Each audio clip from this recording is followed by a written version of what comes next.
I'm John Cordray, and I've been a licensed professional counselor since 2007. In my nearly 2 decades of clinical practice, I have sat across from thousands of individuals.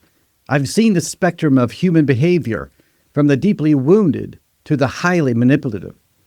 But every so often, a case emerges that defies the typical profiles that we see in textbooks. Most people look at Wade Wilson, the man that made headlines as a Deadpool killer, and they see a monster. They look at Richard Ramirez, the Night Stalker, and they see an agent of pure evil. But as a clinician, when I look at these two men separated by 40 years of history, I don't see two different types of killers. I see a mirror image of the exact same catastrophic psychological failure, disorganized impulsivity.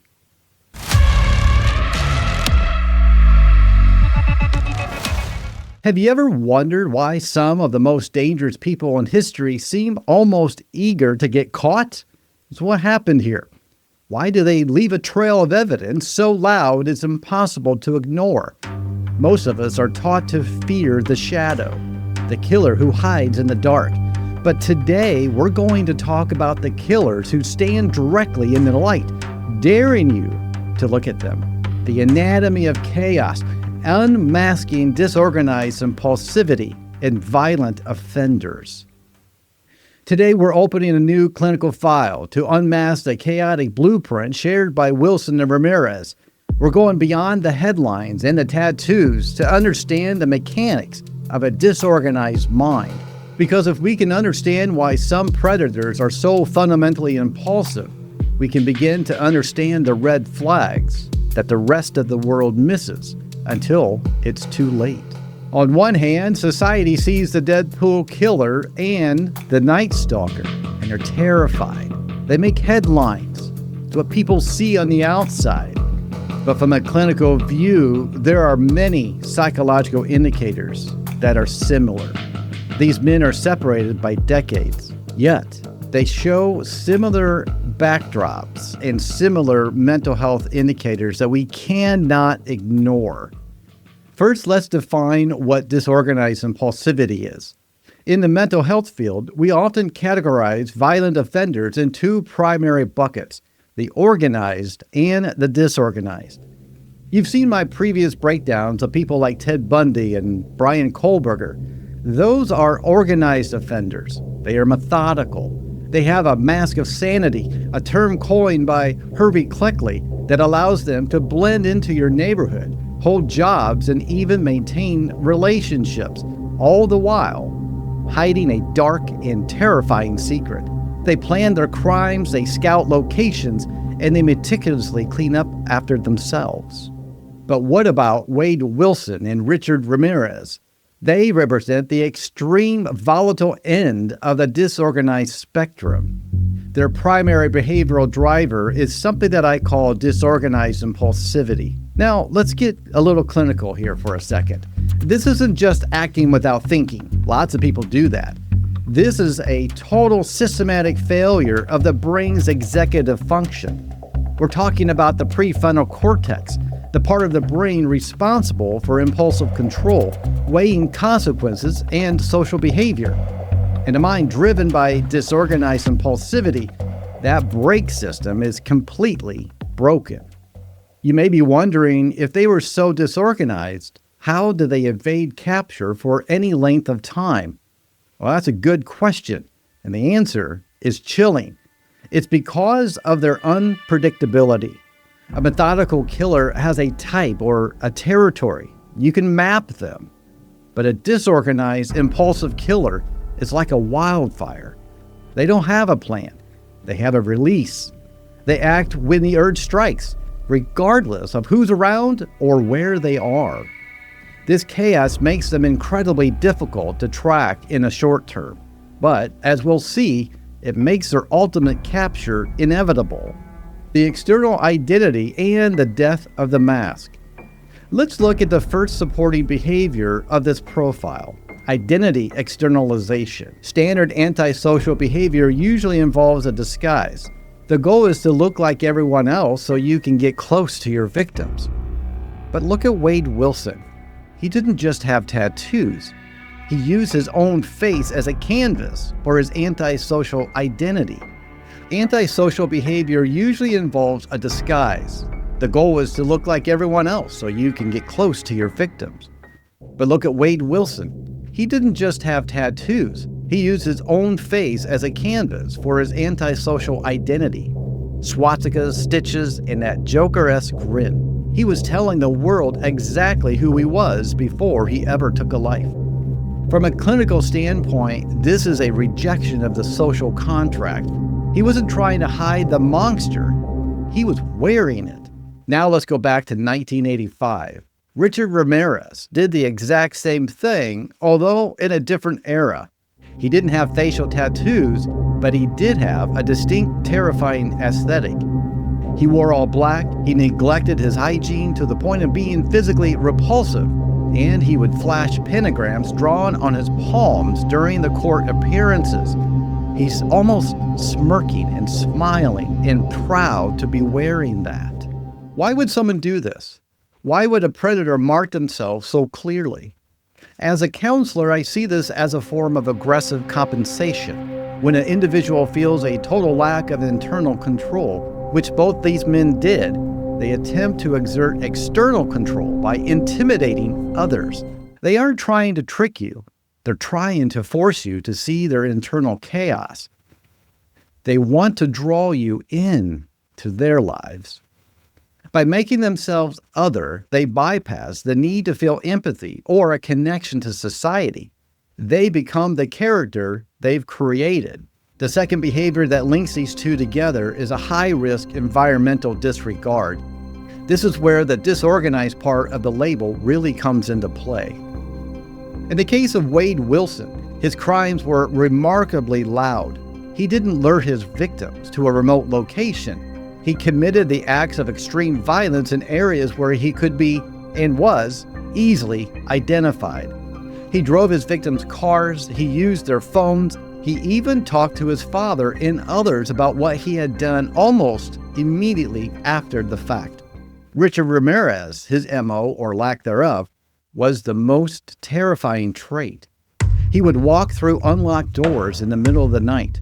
He would attack whoever was inside, men, women, children, and the elderly. There was no victim type beyond whoever was available when the impulse hit. He would often leave survivors behind who could provide detailed descriptions of him. This is antisocial sensation seeking. From a mind driven by disorganized impulsivity, the thrill isn't in the successful execution of a plan. The thrill is the immediate release of the violent urge. So what does this tell us about their psychology? It tells us that they have a dangerously high threshold for stimulation. Most people feel a spike of adrenaline when they do something risky. But for Wilson and Ramirez, their baseline calm is so low, likely due to a brain chemistry or trauma, that they require extreme chaotic and high-risk behavior just to feel normal. They weren't worried about getting caught because their brain wasn't processing the future. It was only screaming for the now, and it was loud. Now we have to look at where these two paths diverge, because this is where we find the why. With Richard Ramirez, we see a textbook case of developmental trauma. He had a childhood that was a perfect storm for creating a disorganized predator. He suffered severe head injuries, affecting that prefrontal cortex we talked about earlier. And he was exposed to extreme violence by his older cousin Mike, who showed him photos of atrocities from the Vietnam War. Ramirez grew up in an environment where violence was normalized and authority was absent. His brain was wired for chaos before he ever reached adulthood. With Wade Wilson, we have to consider a more modern clinical lens: substance-induced psychosis and personality disorders.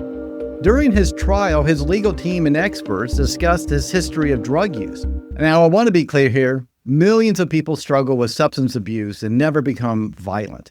However, when you take a person who already has a predisposition for an antisocial personality disorder and you add heavy drug use, you are essentially pouring gasoline on the fire.